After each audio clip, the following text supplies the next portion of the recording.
하나님이 그 성중에 계심에 성이 흔들리지 아니할 것이라. 새벽에 하나님이 도우시리로다. 할렐루야. 우리를 도우시는 주님을 찬양합니다. 오늘도 주님 앞에 나아가기 위해 새벽을 깨웁니다.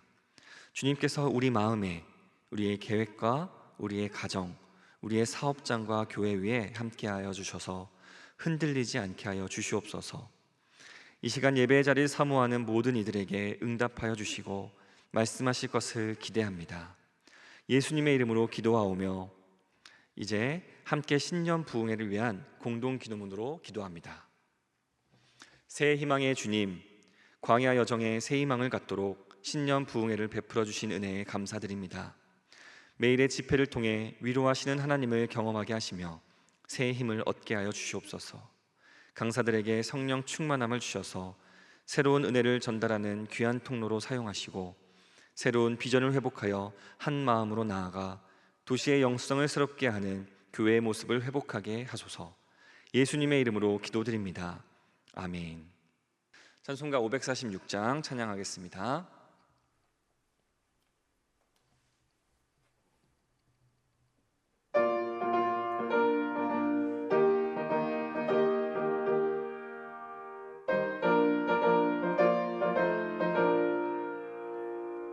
주님 약속하신 말씀 위에서 영원토록 주를 찬송하리라.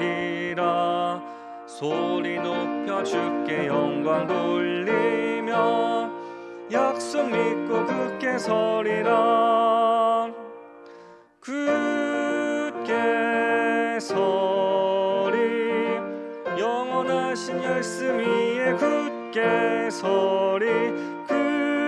굳게 서리, 그 말씀 위에 굳게 서리라. 주님 약속하신 말씀 위에서 세상 염려 내게 엄습할 때에 용감하게 힘써 싸워 이기며 약속 믿고 굳게 서리라. 굳게 서리, 영원하신 말씀 위에 굳게 서리. 굳게 서리, 그 말씀 위에 굳게 서리라. 주님 약속하신 말씀 위에서 영원하신 주의 사랑이 밉고 성령으로 힘써 싸워 이기며 약속 믿고 굳게 서리라. 굳게 서리, 영원하신 말씀 위에 굳게 서리. 굳게 서리, 그 말씀 위에 굳게 서리라.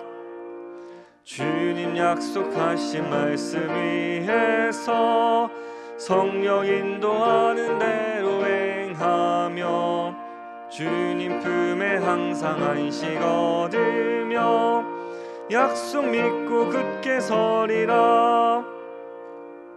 굳게 서리, 영원하신 말씀 위에 굳게 서리.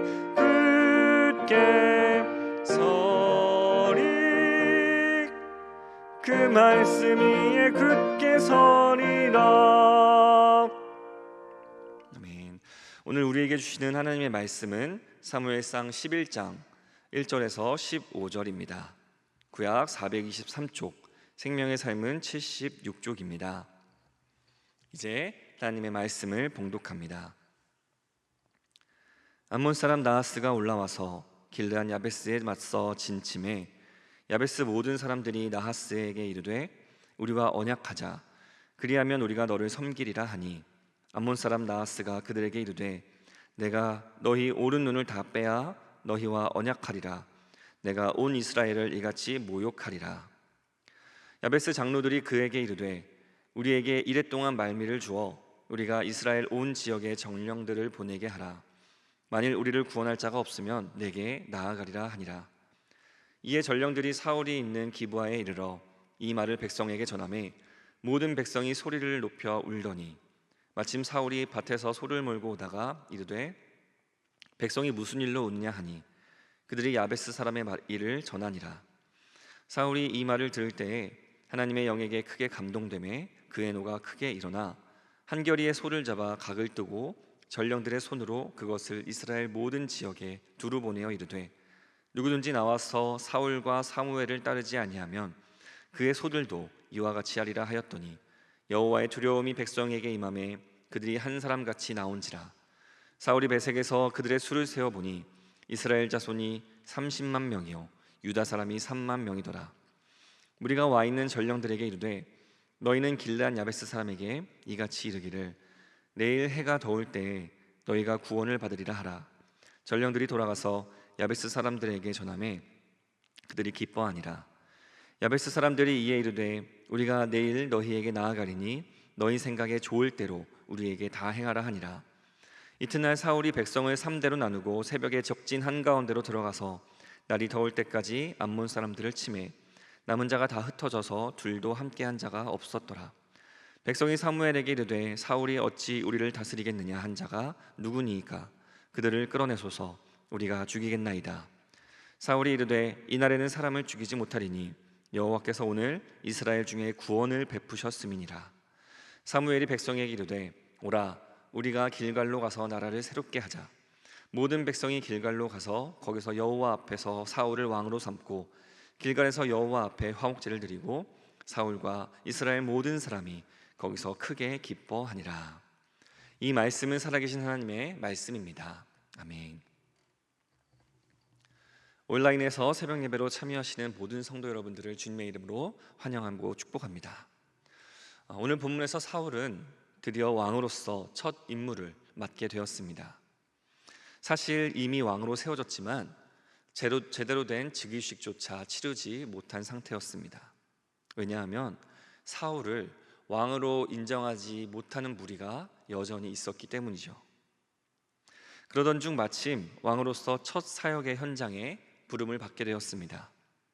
하나님께서는 사울에게 능력을 주셔서 암몬과의 전투에서 승리하게 하셨고 그가 이스라엘을 위해 선택된 왕임을 선포하게 하셨습니다. 그 후에 이스라엘은 왕정으로 새롭게 태어나게 되었습니다. 오늘 본문에서 우리는 왕의 모습으로 성장해가는 사울을 보면서 무엇이 왕 같은 제사장인 우리에게 요구되는 모습인지 살펴보고자 합니다. 먼저는 왕 같은 제사장들은 백성들의 고통에 민감하게 반응합니다. 암몬의 나하스는 길르앗 야베스를 치려고 했습니다. 야베스 장로들은 이스라엘 전역으로 전령을 보내 원군을 요청했지요. 그리고 그 소식이 사울의 귀에도 전해졌습니다. 그리고 그에게 하나님의 영이 임했습니다. 그러자 사울은 민족애가 불타고 정의감에 불타서 온 이스라엘 민족에게 전투에 참여할 것을 촉구하게 되었습니다. 사울의 강력한 촉구에 이스라엘 백성들은 두려움을 느꼈고 암몬과 싸우기 위해서 너도 나도 모두 몰려들었습니다. 그런데 이 과정에서 우리가 먼저 주목해보고 싶은 것은 사울의 반응입니다. 백성들이 소리내어 울면서 야베스 사람들의 이야기를 전해주자 6절에 사울의 반응이 나타납니다. 이 말을 들을 때에 하나님의 영에게 크게 감동되매 그의 노가 크게 일어나. 사울은 본래 사람들 앞에 나서기를 좋아하지 않는 성격이었습니다. 이 말은 자신의 감정을 다른 이들에게 쉽게 내보이기가 참 어려운 사람이라는 것이죠. 그런 그가 백성들의 울음과 암몬 사람들이 동포들을 위협하고 있다는 소식에 바로 아주 크게 노하게 되었습니다. 성경의 표현도 참 독특합니다. 하나님의 영에 감동되었는데 분노가 일어났다고 기록되어 있습니다. 어떻게 성경이 이렇게 기록할 수 있을까요? 성령이 사람에게 임했는데 분노가 일어나게 한다니 말이죠. 성령은 무조건 참고 인내하라고 말씀하시지 않습니다. 오히려 불의와 악한 일, 이웃의 아픔과 고통에 침묵하고 참는 것을 질책하시는 분이십니다. 그래서 오히려 그러한 악한 일에 맞서도록 용기를 주시는 분도 바로 성령이십니다. 왕같은 제사장으로 부름받은 우리는 특히 사울과 같이 이웃의 아픔과 고통에 더욱 민감하게 반응할 수 있어야겠습니다. 최근 튀르키예와 시리아에 강진이 일어나서 수많은 사람들이 고통 가운데 빠졌습니다. 그런데 사실 우리에게는 너무나도 먼 나라의 일이라 그들의 아픔에 그렇게 크게 민감하게 반응하기가 어렵습니다. 최근 이태원에서 사고가 났을 때 우리가 느꼈던 아픔과는 확연하게 그 아픔의 무게가 다른 것을 우리는 느낍니다. 그런데 이 거리감은 우리가 이웃의 삶에 관심을 갖고 이웃의 아픔에 민감해질수록 점차 좁혀지게 됩니다. 자기 자신의 목표만을 보고 달려가는 사람들은 주변의 일에 둔감할 수밖에 없습니다. 그러나 매일 이웃의 삶에 민감하게 반응하는 사람들은 아무리 작은 일이라도 감지할 수 있고 점차 그 민감성이 더해진다는 것이죠. 예전에 회사를 다닐 때 다른 회사를 다니는 친구들과 만나 대화한 적이 있습니다.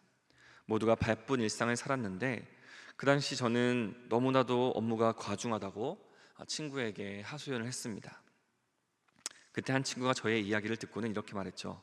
와, 내가 그 회사를 다니지 않아서 정말 다행이다. 물론 농담으로 던진 말이었지만 저는 웃으면서 이렇게 대답했습니다. 아유, 인간아, 힘들겠다. 얼마나 힘드니? 이렇게 반응을 해야지 어떻게 그런 생각부터 먼저 하냐고 질책을 했죠. 그런데 사실 이런 것은 우리 삶에 굉장히 일상적입니다. 타인의 아픔과 고난을 볼 때 긍휼히 여겨 도움을 주려 할 때도 있지만 어떤 때는 그 고통이 나에게 찾아오지 않아서 다행이라고 느끼는 때가 많이 있습니다. 그리고 타인의 아픔에 민감하게 반응하기보다는 나의 상황을 먼저 생각하기가 쉽지요. 하나님께서는 왜 그 아들 예수를 처참한 죽음으로 내모셨을까요? 우리를 구원하시기 위해서 반드시 그러한 극한의 고통을 겪으셔야 했을까요? 꼭 십자가의 처참한 죽음으로 그 아들 예수를 보내셔야 했을까요? 어떤 신학자는 이렇게 이야기합니다. 십자가에 달리신 하나님이야말로 우리의 아픔에 깊이 공감하신다고요. 경험하지 않아도 아시는 하나님이시지만 우리를 위해 직접 고통 가운데 찾아오시고 그럼으로써 고통 가운데 있는 우리가 하나님을 더 가까이 그리고 더 깊이 그 심연에까지 찾아갈 수 있다고 말합니다. 그리스도인으로 부름받은 우리도 각자의 십자가를 지고 예수님을 따르는 사람들입니다. 우리의 십자가는 예수님의 십자가와 달리 피 한 방울 묻지 않은 깨끗한 십자가일 수 없습니다. 왜냐하면 예수님의 십자가가 그런 십자가가 아니기 때문이죠.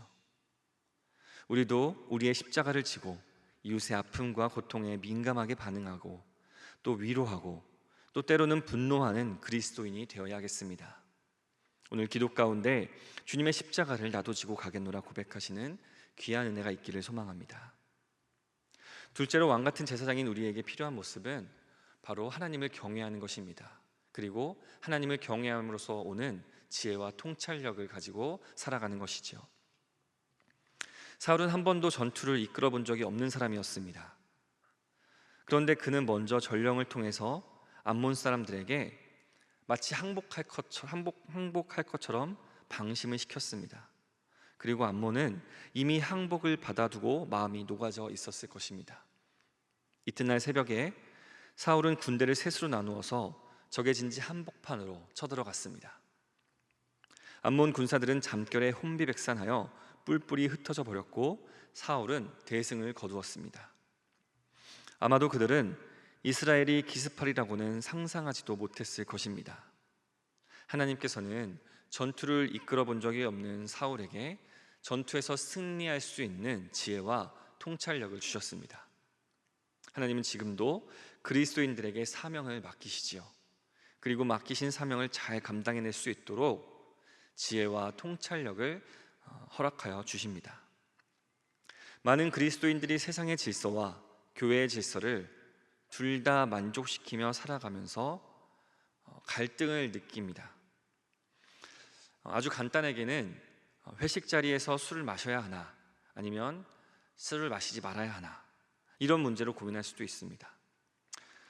또 주일에 회사에 가야 하는가 아니면 예배 자리에 꼭 지켜야 하는가 이런 일상의 고민을 하다가 어느 순간 어느 한쪽을 완전히 포기해 버리기도 합니다. 교회를 외면하던가 세상을 외면하고 교회로 들어오던가. 이때 우리에게는 주님께서 주시는 지혜와 명철함이 필요합니다. 우리는 세상과 교회를 동시에 살아가면서 어떤 때는 타협하고 또 어떤 때는 포기하며 오락가락 살아가는 것이 아니라 하나님이 주시는 지혜로 그 상황들을 하나하나 이겨낼 수 있어야겠습니다. 그 모든 과정의 끝에는 마침내 우리가 단단해져 있을 것입니다. 오직 하나님의 능력과 지혜 가운데 그 반석 위에 서게 되는 것이지요. 하나님이 우리에게 주신 통찰력은 이뿐만이 아닙니다. 사울의 상황을 또 한번 봅시다. 전쟁에서 승리로 이끈 사울은 자신을 왕으로 인정하지 않던 사람들을 없앨 절호의 기회를 얻었습니다. 백성 가운데 그들을 없애자고 충동하는 사람들이 있었던 것이지요. 그러나 사울은 승리의 도치에 잘못된 판단을 하지 않았습니다. 그는 이스라엘의 12지파를 통솔해야 할 왕으로서 사람들의 연합을 깨는 일에 결코 휘말리지 않았습니다. 오직 하나님을 경외함으로써 그 사람들의 소리를 잠재웠습니다. 여호와께서 오늘 이스라엘 중에 구원을 베푸셨으니 사람을 죽이지 못한다라고 확실하게 못을 박았습니다. 하나님께서는 이처럼 사명을 감당하는 자들에게 지혜를 주십니다. 그리고 올바른 판단력을 허락하여 주시지요. 그리고 그 지혜와 판단력은 오직 하나님을 경외함으로부터 오는 것입니다. 야고보 사도는 누구든지 지혜가 부족한 자는 하나님께 구하라고 권면했습니다. 모든 것을 후히 주시고 또 꾸짖지 아니하시는 하나님께서 지혜도 넘치게 주실 것이기 때문입니다.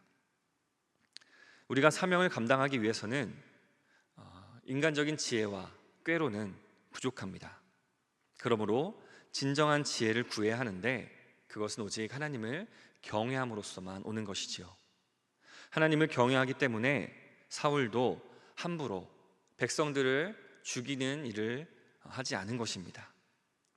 우리도 하나님을 경외하기 때문에 함부로 사람을 대할 수 없고 또 하나님을 경외하기 때문에 함부로 경솔한 결정을 내릴 수가 없는 것이죠. 겸손하게 하나님의 지혜를 간구합시다. 사울을 통해 이스라엘에게 승리를 주신 하나님이 우리에게도 위기를 승리로 바꿀 지혜와 통찰력을 허락하여 주실 것입니다. 하나님께서는 우리에게 사명을 주시되 우리 힘으로 감당하도록 내버려 두시는 분이 아닙니다. 모든 일에 우리가 선한 열매를 맺고 또 선한 결과를 내도록 능력을 부어주십니다. 그러므로 우리가 봉사의 자리에, 사역의 자리에 또 세상살이에 감당하기 어려운 문제를 만났다면 하나님께 나아가 지혜와 용기를 구하시기 바랍니다. 하나님께서는 우리에게 필요한 모든 것을 채워주시는 분이심을 믿으시길 바랍니다. 함께 기도하겠습니다. 우리를 왕같은 제사장으로 부르신 하나님, 우리가 우리의 정체성을 온전히 지킬 수 있도록 오늘도 함께하여 주옵소서. 하나님을 사랑하여 새벽제단을 세움과 같이 이웃을 사랑하여 타인의 아픔에 민감하게 반응하는 우리가 되게 하여 주시옵소서. 지혜의 근원이신 하나님을 경외함으로 세상에서 또 교회에서 온전히 승리하는 삶을 살게 하여 주시옵소서. 구원 원로 목사님의 기도와 말씀 사역에 힘을 더하시고 육신을 강건케 붙들어 주시옵소서. 허요한 유임 목사님을 성령으로 충만케 하시어 도시의 아픔을 어루만지며 상한 이들의 눈물을 닦아주는 능력의 종이 되게 하여 주시옵소서. 신년 부흥회 가운데 성령이여 강림하사 지혜와 명철, 사랑과 용서가 또 평화와 기쁨이 위로와 회복이 있는 놀라운 시간 되게 하여 주시옵소서. 주님께 아끼지 않고 드린 여러 가지 봉헌을 기쁘게 받아주시고 드리는 손길마다 복내리셔 그 손이 마르지 않도록 채우시고 또한 차고 넘쳐 흘러보낼 수 있는 놀라운 은혜를 허락하여 주시옵소서. 귀한 헌물이 사용되는 곳마다 하나님의 나라가 확장되는 역사를 이루어 주시옵소서. 특별히 고통 가운데 신음하는 튀르키예와 시리아의 백성들을 긍휼히 여겨 주시옵소서. 구조 작업에 힘을 더하시고 구조를 애타게 기다리는 생명들을 능력으로 붙들어 주시옵소서. 상실의 아픔에 눈물바다가 된 백성들에게 주님의 끝없는 위로와 하늘 소망이 넘쳐나게 하여 주시옵소서. 이 모든 말씀 사랑과 능력이 되신 또 지혜의 근원 되신 예수님의 이름으로 기도드립니다. 아멘. 하늘에 계신 우리 아버지, 아버지의 이름을 거룩하게 하시며 아버지의 나라가 오게 하시며 아버지의 뜻이 하늘에서와 같이 땅에서도 이루어지게 하소서. 오늘 우리에게 일용할 양식을 주시고 우리가 우리에게 잘못한 사람을 용서하여 준 것 같이 우리 죄를 용서하여 주시고 우리를 시험에 빠지지 않게 하시고 악에서 구하소서. 나라와 권능과 영광이 영원히 아버지의 것입니다. 아멘. 이 시간 기도하실 때 나라와 민족, 또 튀르키예와 시리아, 그리고 교회를 위해서 또한 오늘 말씀을 놓고 계속해서 기도의 자리로 나아가겠습니다.